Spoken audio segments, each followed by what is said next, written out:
Get in, lads. This is our first episode of the Get in Football podcast. All three of us are here, and I'm excited. I'm excited. New era for this channel, formerly For the Badge podcast. If you watched before him, but we had a change. We made a video on that. If you want more information on it, go check it out. I think a few days ago. But this is episode 1. Pretty much the same thing. Exact same thing, different title. So I'm excited. New logo, new colors, new vibe. Let's also, we have Diego. Round of applause for Diego showing up to our recording session. Diego came. Commitment. I'm an honored guest.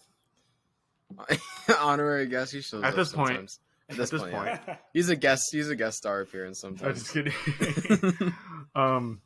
Yeah. So let's see. Our TikTok's doing good. If you want to follow our TikTok, I think it's at Get In Podcast. Doing pretty good. We just passed 1,000 likes on that. I'm getting pretty consistent on that. Don't forget to subscribe, blah, blah, blah. Big announcement. Wrexham's playing United in San Diego in July, and we're all going to it. Woo! We're going to go to that. So if you want to meet us there, we're there. See, I thought about that earlier. I thought about that earlier, and I'm like, I bet Andres is going to say something like that, and like the only person that would meet us is like my dad. Yeah, hey, you never know. Maybe by then Donovan. we'll have a decent following. Who knows? But if you want to see us there, I won't say the exact section, but we're there. We'll tweet a picture of where we're at. If you want to see where we're at, our first tweet in months, and the first tweet in months. Yeah, I run the Twitter, so that's embarrassing. But yeah, it's just come watch the game. It's a great game. I mean, tickets. I think we're selling out pretty fast when we bought them. So get your tickets. Support Wrexham, and not United. Just focus on Wrexham. That's all I got. There we go. So that should be fun. If you want any content, I'm sure we'll have a lot of content regarding that. Maybe like match day vlog kind of thing, game reaction after. I don't know. We'll see. But if that interests you, subscribe. Notifications on when you see that. I know it's 4 months away, but it should be fun. All right, that's pretty much all we got to cover. Now let's get into the footballing aspect of this all. I want to start. Let's see. We keep starting with Tottenham, so I'm going to kind of break that trend. We'll get to it. Yes. We'll get to Tottenham. Get in. But I want to go with a little MLS Puns. here. A little MLS. Nice. I like an address. A little MLS here. If you're not a follower of MLS, you probably don't know, but American sports, we tend to have these AllStar games, which is normally East versus West, Conference versus Conference, that kind of thing, League versus League. MLS is a little different, and where it's the MLS AllStars versus either like Liga MX AllStars or like a European team, like that being Arsenal or Juventus and stuff. And I kind of want to talk about that, and because they're playing Arsenal this summer, and I'm sick and tired of it. If I'm being fully honest here, I am sick and tired of it, and I think it needs to stop. I think that era of MLS should be done, and if you want your league taken seriously, then you can't be doing this. Yeah, give me your opinions. I agree. I agree too. I think it's a pretty unanimous decision with us three for once. We all agree on something crazy. But it's a thing that they need to step away from if they want to be established as a serious league, like you said, Elijah.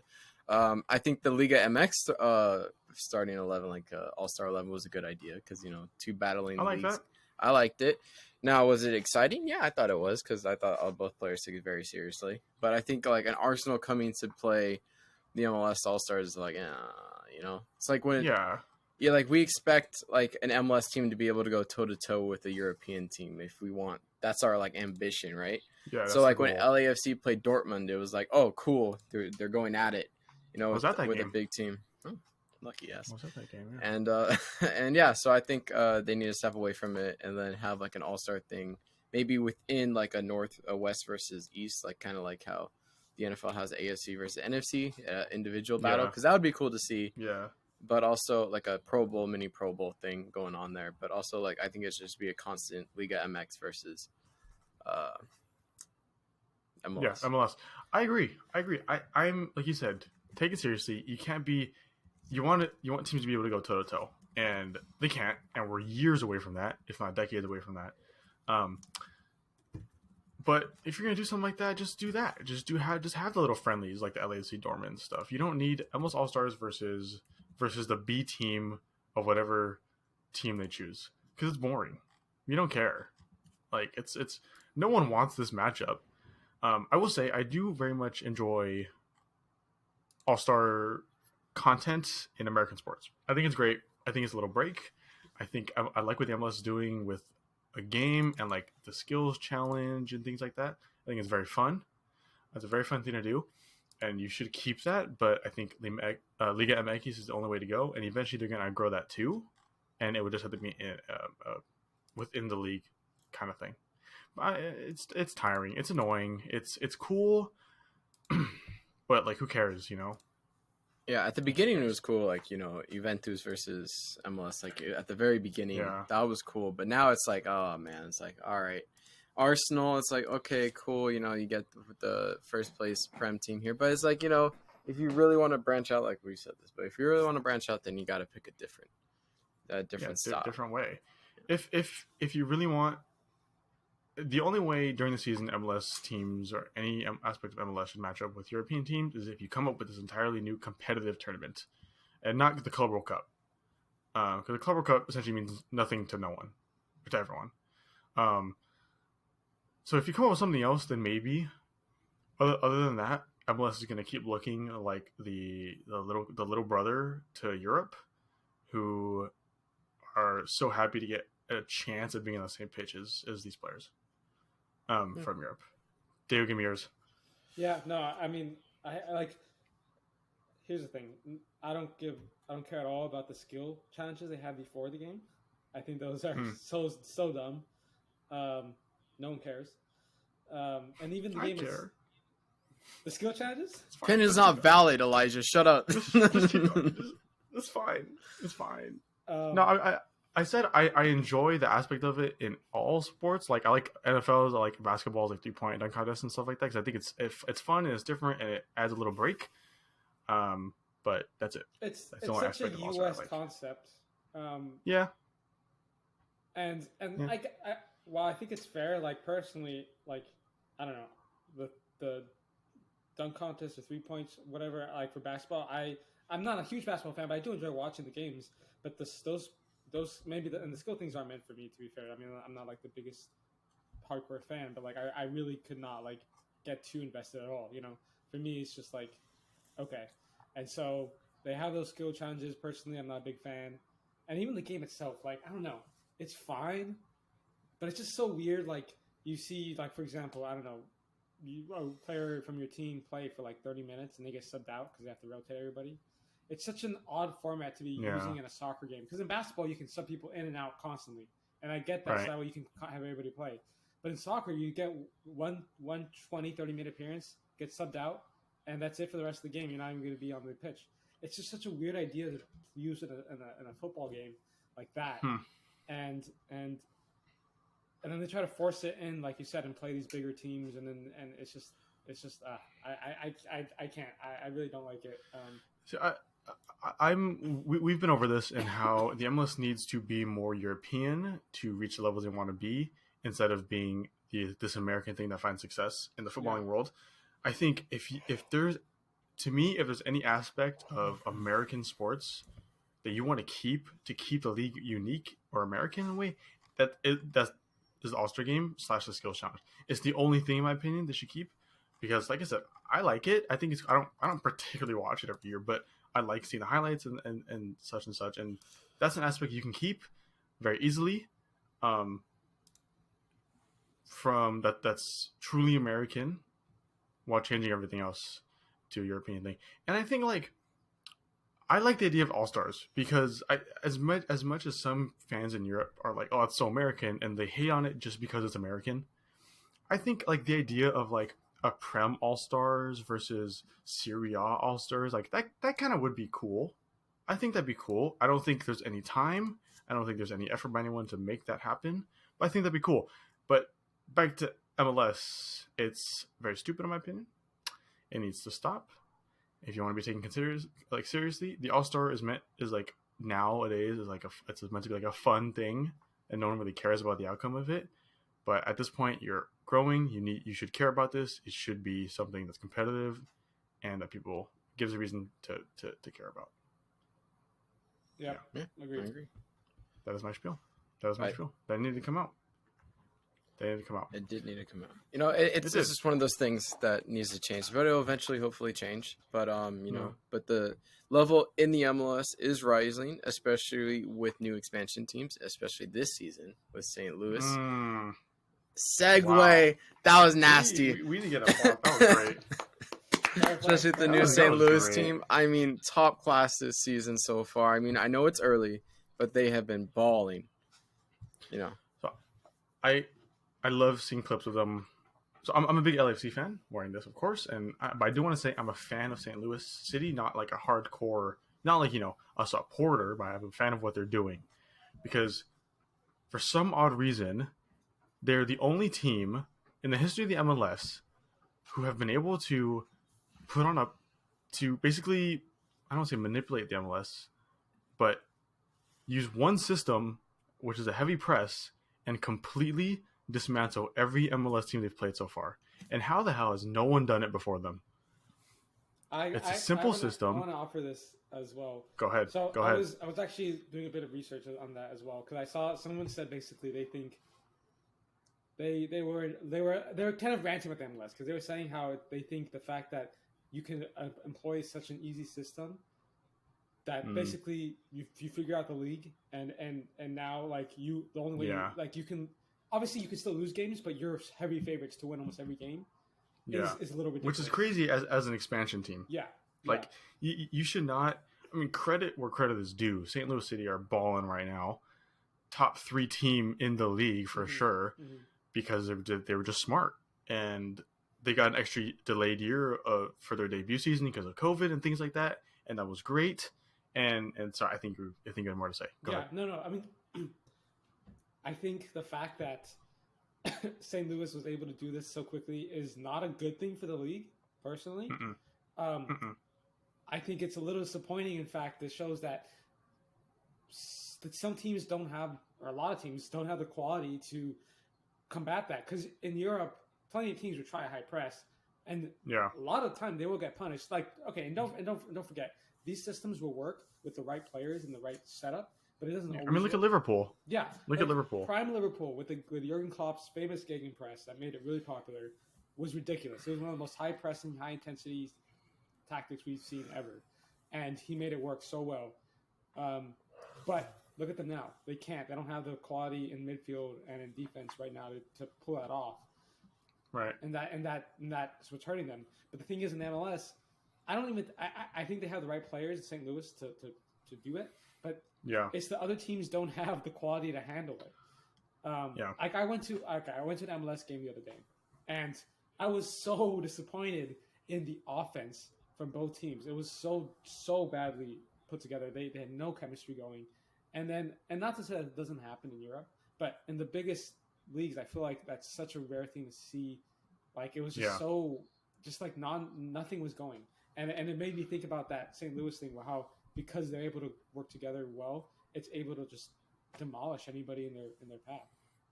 Yeah, and it's end of the day, it's embarrassing. Yeah, it's embarrassing.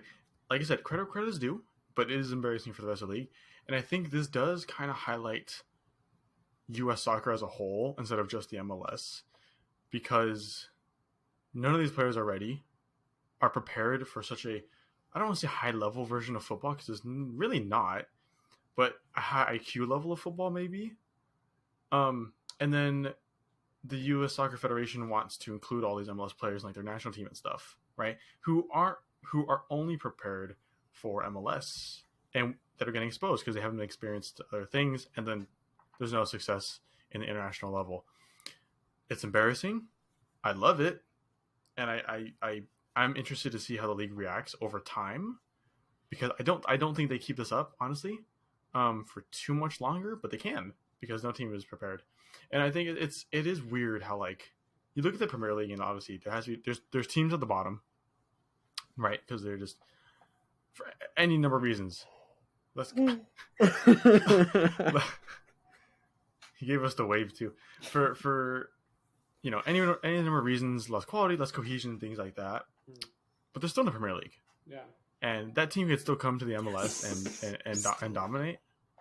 And for now. They're still in the Premier League for now. Shut the fuck up. but they could still come to the MLS if you FIFA career mode swapped them for any team. They would come into MLS and dominate. Yeah, and it's because the difference in quality from the top of the MLS to the bottom is crazy. Like you look at some of these like so Dale went to MLS. He went to Toronto versus San Jose. And the whole time he's sorry for you. Yeah, literally. And he's texting me and just saying, there's no quality. They just let Bernardeschi do whatever he wants, whatever, blah, blah, blah. Don't even get me started on Bernardeschi. Joe was playing for Juventus. He's 29 and he was ass. He was horrible. No, I'm sorry. No. Okay, continue. Calling him out. You're good. Don't worry about it. It's something that needs to happen. But, like, how can you have, like, this? Like, at that point, it's a system letting him down. How do you have Lorenzo Insigne, Bernardeschi, these kind of players, and you're struggling this bad? Yeah. Like, the MLS, U.S. soccer mentality needs to change. We can't be playing U.S. soccer. Yeah. I'm sorry. Every league will have their own style of play. Premier League has their own style of play. Syria, and those are very obviously identifiable. Our style of play here is crap. That's the only way to describe it is it's crap. And you need to change it. It's not... I'm sick and tired of this mentality that we're going to get to the top by our own merits and by playing our game. No, we're not. No. Change it up. Yeah. Try some... it's hard to attract European managers, but you bring them in, bring European styles of play, South American styles of play, African styles of play, things like that, and let that mesh into a melting pot like America can is. I just say, I want to add about the managers as well. The two managers that were on the sideline for Toronto and San Jose, Toronto's manager is Bob Bradley. Right. And San Jose's manager was the assistant manager under Greg Berhalter in the World Cup. Uh-huh. So these are two managers who have had success. Obviously, assistant manager at the World Cup, they did pretty well enough for you to be like, yeah, it was a good job. And Bob Bradley had some success with LAFC, although he never really won the championship, but he had some success. And the fact that they came out with what I saw was blew my mind. And don't get me wrong, I know it's international break, so they were missing a lot of players, a lot of their starters. I think Toronto especially were missing a lot. If we're gonna be nice, we're gonna be nice. If we're gonna be nice, we're missing good players, but nonetheless, it was just like it was not good at all. It's embarrassing. Yeah, and I want it to grow so much. I want it to grow so much. I think it also says something that like everyone's so much more excited to see Wrexham versus Man United than like their own MLS local teams play. Yeah. In high level matches or against another team. It shouldn't be that way, and there's so much an exodus needs to happen here in MLS soccer, and it's not going to because everyone's so stubborn about it. It's not going to change. Hopefully it does, but it's not going to because of like little things that we want to carry so far and be like, oh, MLS is great. Like USA's team against Grenada, I think the other day, was the first time since the MLS's creation where they didn't field or didn't start a player who's currently playing in the MLS, right? And that's huge, and that's great.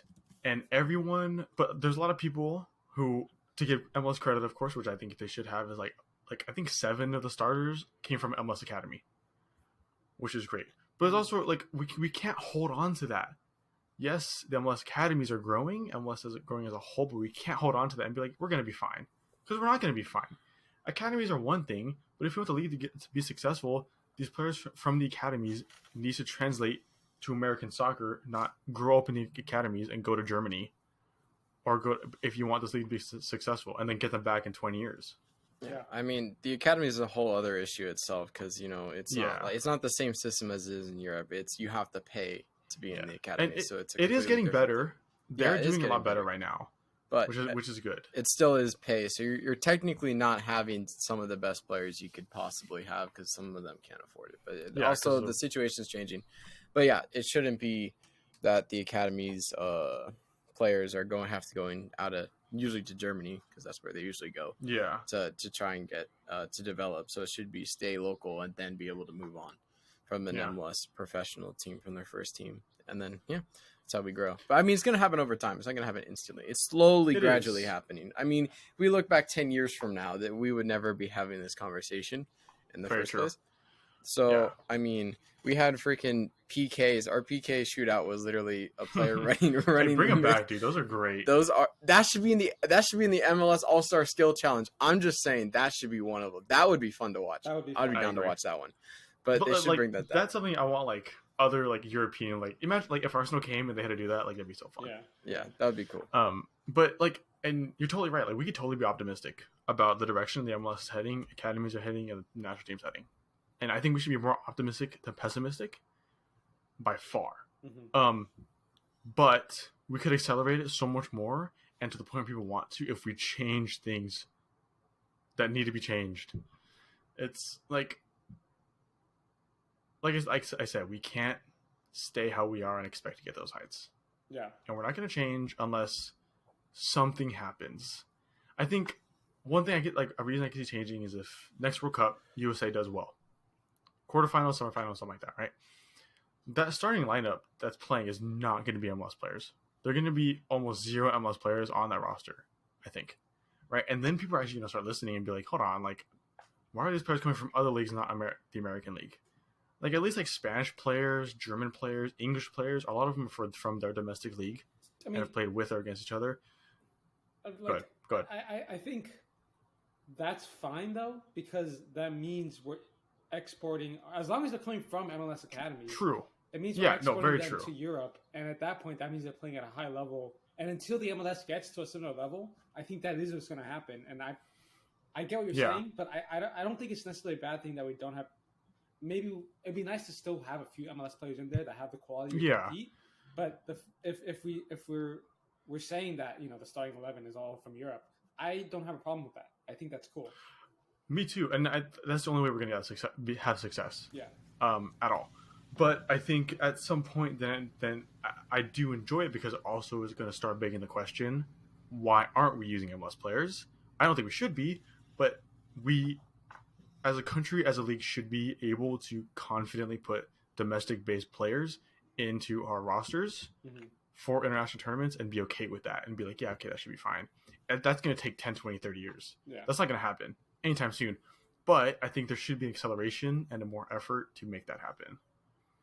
Because the international side of U.S. soccer and the domestic league side is not going to grow without the other. Yep. And I feel like you need to have both firing, and it's very hard to have both firing right now at a consistent, mutually beneficial rate. Yeah. Agreed. Right. I like that. And shout out to Andres again for the St. Louis City segue. That was fantastic. Proud of myself. That was fantastic. That's good. It's gonna be hard. It's gonna be hard to cut up into 2 videos, but it's okay. Damn, that's okay. It's all right. As long as I got the shout out at the end. He pretty much ruined it. Oh shit! I'm just kidding. I'm joking. I'm joking. That was great. All right. Well, let's I want to pivot here to Diego again, and hopefully this is a last week we can do this because we do this every fucking week. We do. I have nothing to say about it too, so I just sit here in silence. I know. I'm so sorry. Okay, you know what? Never mind. I don't mind. No. It's fine. I don't mind it. It's just funny because I don't have anything to comment on it. Yeah. Right, to add to it. But yeah, you guys cover all the bases, which is great. But you guys can talk about it. I think you should talk about it. We'll keep it short. We'll keep it really short. To implement Andres, I'm going to start off by saying Conte being fired before David Moyes was not on my 2023 bingo card. That's true. That was not supposed to happen in any reality. This is the one in the 7 million where it does happen. Imagine an 18th place team's manager isn't getting fired, but a 4th place manager is. That's crazy. That's crazy. So we've already talked about the whole Conte aspect of it, Deo. Yeah. Now it's Julian Nagelsmann. Yeah. Nagelsmann. Yeah. Nagelsmann, yeah. Is he your saving grace? Is he your savior? He is the man who will bring. Okay. The Nagelzaya, perhaps. Nagelzaya. Yeah. You can't just throw that name around like that. All right. You have to have it established. The Moyes brought us from relegation to European almost to relegation to European quarterfinals to now It's a relegation. To relegation battle. Yeah. But hey, you know what? At least the season's hella exciting. You know, we're playing in a Europa Conference League quarterfinal, okay, and then we're in a relegation battle. So I mean, There we go. it can just Both be complete. sides of the coin. I mean, I don't know what else you want. And if we win, we get Europa League next year. So if we stay up and then win the Europa Conference League, I'm just saying I'll take that. Anyways. Nagelsmann. Don't come on, man. Can't stop. Yeah, no, I mean, Conte leaves with a big indentation, if you will. He left a big imprint on the club with that speech of his at the end. I think what a way to go out. Honestly, there was not a better way for him to have gone out in such a intense way. Like if he was going to go out, that's so Antonio Conte. It is, and honestly, I love it because yes, it was harsh, and I think he was a little too harsh on the players, at least some of the players. But I love that he called out the board because no manager really has done that, and the fact that he went out and just called them out on their crap, oh, so good. But the thing is, he left. Now players upset, board upset. We're not in a bad spot, but it's just weird. It's just a weird spot to be in, and so we need a strong appointment, and that's where Julian Nagelsmann comes in. Surprise firing from Bayern because they wanted Tuchel because Tottenham were interested in Tuchel, so Bayern were like, "Screw you, we want him now." Just snap him up, yeah. Yeah, and so they got rid of Nagelsmann, which he almost fits the bill perfectly. He's a project manager. He'll stay for multiple years if he likes the project. He doesn't need you to spend big.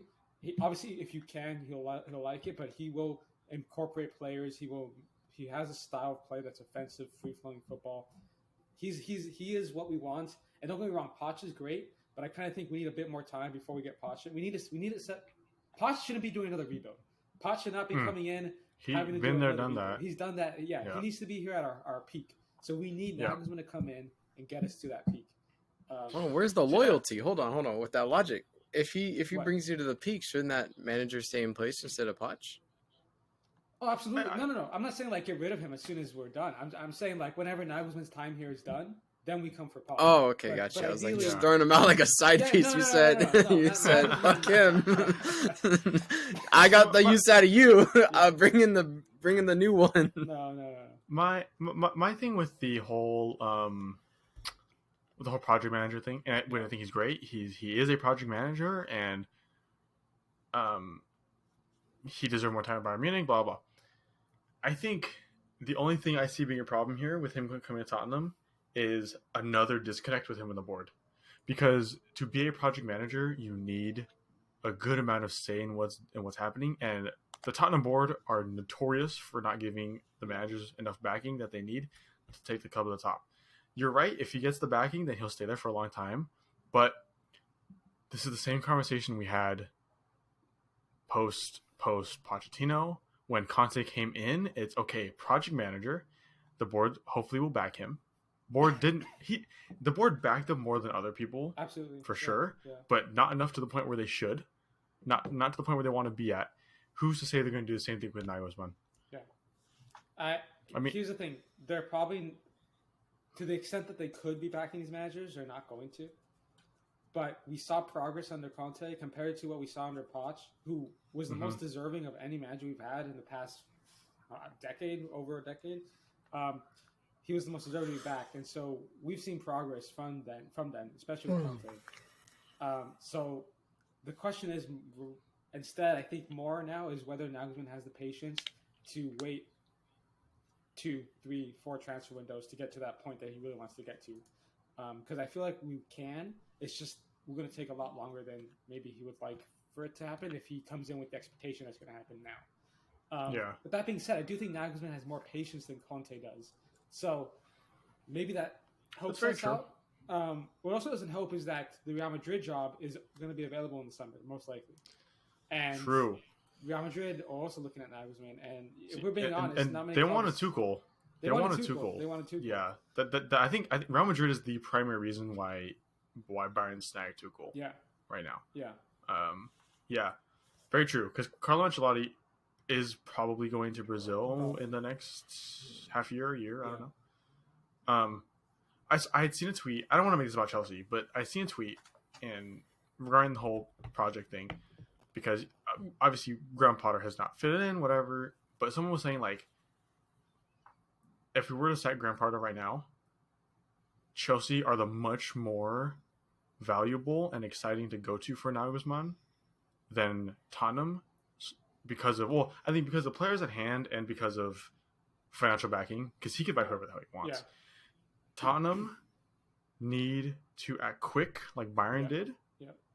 And they need to get Nagelsmann before Chelsea makes a decision and before we go another bad run of form and sack Graham Potter and want Julian right away, because he's our number one option if we were to sack him right now. Yeah. And if Tottenham don't take advantage of this opportunity, who would they? I mean, it'd be very hard to get someone else of that quality immediately. We need to sign Nagelsmann to a contract starting. It's not going to start now. It'll start in the summer, but we need to sign him down to a contract now. Our biggest advantage was the fact that we were ready to make a decision before any other club, before Real Madrid and Chelsea were, because they're still having managers. But if we aren't going to do that, the chances of us getting him decrease enormously. Heavily. And see, it's from a Chelsea point of view too. Chelsea are waiting until the end of the season to review Graham Potter and to make a decision on Graham Potter. Longer Tottenham waits, the closer we get to that point of him potentially being sacked, and I think he will be. And then you bring in this other perfect project manager, and then Nagelsmann picks us. Yeah. And then Tottenham. I mean, I could see Tottenham signing Graham Potter, if I'm being honest. I could too. That's the thing. That'd be perfect, honestly. But yeah, Tottenham need to act quicker than they ever have before. Yeah. And as a neutral, not as a neutral, but as a non-Tottenham fan, I'm sick and tired of the dance that Tottenham have been doing for 3 years now, 4 years now. You're tired, brother. Yeah, I know. Well, coming from a Chelsea fan, right? Like I understand. I understand the manager thing, but Tottenham is like doing the same thing Chelsea does, just in the longer increments, but to the same, but like longer increments, but less success in the end. You know. Here's the thing as well. Like, maybe just to wrap it up, because I know we're going for a bit, but like Pochettino was that guy, and unfortunately, he tried his best. He tried his damn best, but he didn't get there, and that was not through all his own fault. We talked about this before, the board and all that, but we went for Mourinho. He was similar to Conte in the fact that he was one of those guys that, like, okay, not I know there's a lot of Mourinho fans out there, but Mourinho isn't the guy he used to be. He's not the, like, prime Mourinho was another level of manager, but he's not prime Mourinho anymore, and so. We kind of felt that a little bit. He wasn't exactly that guy anymore. And again, the board's fault. Nuno, let's not even talk about Nuno. He was a complete mishap. He never existed. I always forget Nuno managed at Tottenham. And you know what the crazy part is? He won Manager of the Month in his first month. He did. That's crazy. He did. That's you played 3 games and all of a sudden, Manager of the Month. It was complete under lack of judgment. The Nuno Zaya was crazy. Okay. Oh God. No. Okay, now you're just disrespecting the whole Messiah. Not even like Messiah, the Messiah aspect of what it means. Now you're just giving it to everybody. It's outrageous. That disrespects Moyes at that point. That's just disrespectful. Come on, man. And so just to finish off, and Conte was like that guy that we knew wasn't a project manager but could win. The question is whether we could win in time before it all ended. It did not. And so we're now at this point where it would be stupid to go after another win now manager. Totally. And if we do not go for Nagelsmann or even Poch to a certain extent, or someone to the similar caliber of like manager, it will be bashing our head against the wall, trying to do the same thing over and over, and just not working out. And at this point, at a certain point, the board has to go. It has to go because they are the one constant throughout the last 20 years. The sacking of Antonio Conte is honestly really good timing for the board, in my opinion, because you wait till summer, you have your assistant managers, Ryan Mason's to me, managing. You wait till summer, and honestly, at this point, this was the last season Tottenham could have won anything with this group of players. Yeah. Summer comes around, you sign Julian Nagelsmann. Harry Kane's probably gone. Who you might lose other people too, who knows? Mm-hmm. And then you go almost full rebuild mode. Yeah. You give him Nagelsmann who he wants, set him up for the next 5, 6, 7 years, give him a reason to stay for the next 5, 6, 7 years, let him be the next Pochettino. Absolutely. And then you're good to go. All aspects of the club need to be firing for that. Yeah. I have heavy doubts that it will, because when something is going right, something else is going wrong. That's just Tottenham. That's just Tottenham. Absolutely. That's just Tottenham right there. This club never does anything 100% correctly. Always we need an all or nothing documentary in Tottenham, because that phrase embodies Tottenham. We did. Oh, another one. We need another one. Another one. This club was I just want. Oh, Dago, someone had a post on my school's Reddit today. Okay. And they're like, any Tottenham fans have a TV? And they were getting flamed in the comments by UCSD students. Damn. The whole time. Let me see if I can pull it up. What do we think of it Tottenham? Shit. It was hilarious. I want to give a shout out, by the way. Andres, I never told you this. I told Elijah. There's a guy at my school I talked to once. Oh, yeah. Whose middle name is Tottenham. Because his parents are such huge fans, and he's now a huge fan as well. And that's cool, class. That's it's class. Crazy. I always thought he was joking. I was like, "Are you being serious right now?" He's like, "Yeah." On my medical records, it's first name Tottenham, last name. I'm like, holy shit! What a lad. Let me read these comments from our Reddit. Oh dear. What are you gonna do? Laugh at them? Smallest club in North London. Oh, I know UCSD has a depression problem, but you didn't need to out yourself like that. Said you want to be even more sad during the quarter, LMAO. Out of all the teams in the Prem, you still chose Tottenham. Why would this person said ask any Korean male? Damn. That's racist as fuck. Because it's funny. And then someone put the entire Real Madrid logo. Oh, nice. I don't. Nice. Did anyone actually respond? Oh yeah, I have a TV. One said off campus. One said Chelsea fan here with the TV. Bring it on. You can't hurt me anymore. Yeah. That's funny. So that was great. Anyways, last topic episode, and this isn't going to be for Andres, because this one, yes, I think Andres has lots of opinions about. I do. Apparently. New rules from July 1st. IFAB rule changes have prevented goalkeepers from taunting during the penalties, which include they cannot touch the goalposts and the nets. They cannot delay execution of the penalty. They cannot unfairly distract the taker, and they cannot have any behaviors that fail to show respect. Boo. I mean, it's so boring, man. It's so boring. It's like, dog, you get a pen, you're pissed off because the pen happened, and then what? You're just supposed to walk back. You walk back and just stand there and wait. I mean, you can move around, right? But you can't touch the post. You can't touch the crossbar. You're just standing there waiting, and then they can do whatever they want. They can take their long ass run up, take their sweet time. They stutter step. Yeah, they can point at you, and then you can't even point at you. I guarantee you no longer can point at a corner of a goal and say hit it here, or it's gonna be a yellow card or something. Probably. Martinez shit talking. We need that. Yeah, literally. We need that. It just brings so another much. element. It's also psychological because 80 or 90% of the time the striker scores, or whoever's taking the pen scores. So I mean 75, I think, or so 77. Yeah, 77, I think. 77. Yeah. But the odds are stacked against us as a keeper union. The odds are stacked against us, and you need any edge as you can get to get over it. I got scored on with a pen this weekend, and best believe I didn't say anything. I just walked back. Did my thing, and then just he scored. It was whatever, top class pen by that guy. Still hate that bitch. But anyways, still hate that guy. But it just doesn't make any sense. It's not entertaining. The keeper saves it, then he can't even celebrate because it's gonna be disrespectful to celebrate, I guess. And then you don't want them to retake it too. So it's you don't want that risk. So it's just lame. I hope it gets revoked. I hope it's one of those things that they show up, they try it, and then they're like, oh, this sucks. It's like. Sorry, go ahead. I was gonna say, I think also not only that those rules suck, but they're so strict on encroachment from opposition, like from your team. But when it's the other team encroaching, they never call jack shit. And so sometimes you'll have both teams encroach, but they'll call it on the defending team.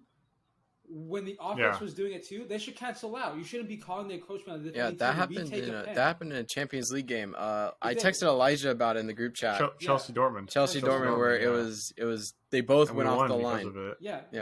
They both went off the line, and the keeper saved it, and they called it back. The offense always gets the benefit. Or he missed it. Havertz missed it. When the It was offense went along with the defense, they both at the same point, and yet they call it on the defending team. It's so stupid. They're so strict on them, and yet the offense gets away with so much. And it's not even like they touched it in that scenario. Like sometimes they encroach, but they don't even touch the ball. If they encroach and touch the ball, understandable, right? But it's the fact that they weren't even involved in the play afterwards that's like that doesn't make any sense.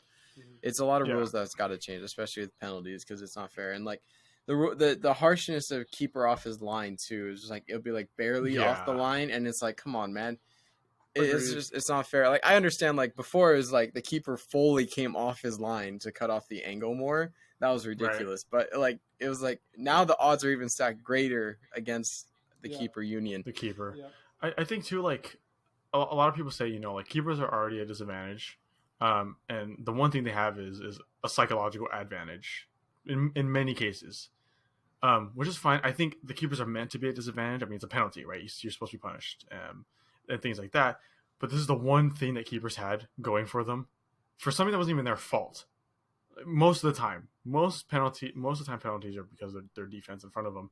And this is the one thing they had with a psychological advantage. And just to strip that away from them is a lot. Like, what are you going to do? What can you do now? And now it's up to the fans, in my opinion. So, but it's not even the fans. Like the fans, they get drowned out anyway. Like you don't hear them when you're playing. You're not supposed to, and it depends on the stadium too. Like if you're at BMO Stadium, LAFC Stadium, if you're taking a penalty, if you're LAFC taking it in front of the 32-52, then obviously there's not going to be any disadvantage at all. But yeah, it's just stupid. I mean, Martinez's antics was one of the most entertaining parts of the whole World Cup. Mm-hmm. Mm-hmm. People hated it, people loved it. Led to him get winning in the end. It was talked about. It was one of the biggest topics. I'm sure we even brought it up. But it was fun to watch. You like that side of football. And I think all this is doing is just making it a more robotic game of FIFA. Like, it's just, okay, keeper's going to do this. He's gonna walk back to the goal, save or not save, that's it. It doesn't, like, there's no entertainment value there. Yeah, I agree. There's no point in watching it now, because at least you can like, laugh along when Emi Martinez is taunting the taker in front of him, and then he saves it. Now it's just like, he scored. Okay, like, or he saves it and then he can't celebrate, or he can't look in the direction. It's going to be like in the NFL with taunting, like the taunting calls, where like you're not even in the players aren't even in the vicinity of another team, and then they get called for taunting. It's like now it's getting too much, After all this, July 1st is when the rules go into place, and I am curious actually seeing the statistics as whether there are more penalties made or saved after this, and it's probably gonna be made. I'm just curious how much higher that goes. Like if it goes higher than like 80%, then it's like, well, obviously, and this shouldn't be what's happening. Like there should be not an equal chance at success to the keeper, but there should be more of an equal chance. Yeah. And so that's why I'm curious of seeing the stats behind it, because if the rate of making it goes up, then it's like, what's the point? You might as well just give them a goal at that point, and instead of going through the process of taking a penalty, because you obviously don't want to watch it anymore. So I don't know.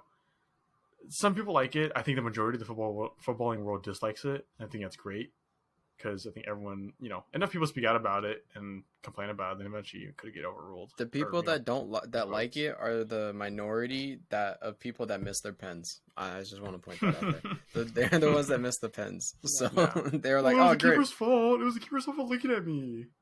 He looked at me. I should have made that. Yeah. No, it's dumb. It's dumb. All right. Well, I think we'll just call it there. That was a good episode. Good first episode of the Gets in Football podcast. Again, football podcast. All right, like normal. But if this is your first episode, then we do have podcasts every week. Normally around Monday or Tuesday. Today's Tuesday, but normally around Monday. Sometimes we double record on the week too. So that's a little surprise midweek for you if you want that as well. So make sure you're subscribed. These will all get cut up into little different videos as well. throughout the thing. Like I said, follow us on TikTok and all social medias at Get In Podcast, which we're banging on that right now as well. So yeah, I don't know. You guys got anything more to add besides that? No. Buy your tickets for Perfect. the Wrexham game if you want to see us. Wrexham United. Only There for you us, go. of course. You know who Yep. cares about United? Ryan Yeah. Reynolds and Rob McElhenney. Nope. Us. Elijah. Get Andres. In Football There you go. podcast host. That's who you really want to see. Perfect. Well, like I said, subscribe, like the video if you got to this point. Let's see who would have got to this point. Hi, Grandma. I'm sure you might be at this point compared to everyone else. That's pretty much it. Hopefully, we'll see you guys next week. Follow us on TikTok, subscribe, Instagram, Twitter, all that jazz, and we'll see you guys next week. Peace. Nicely done.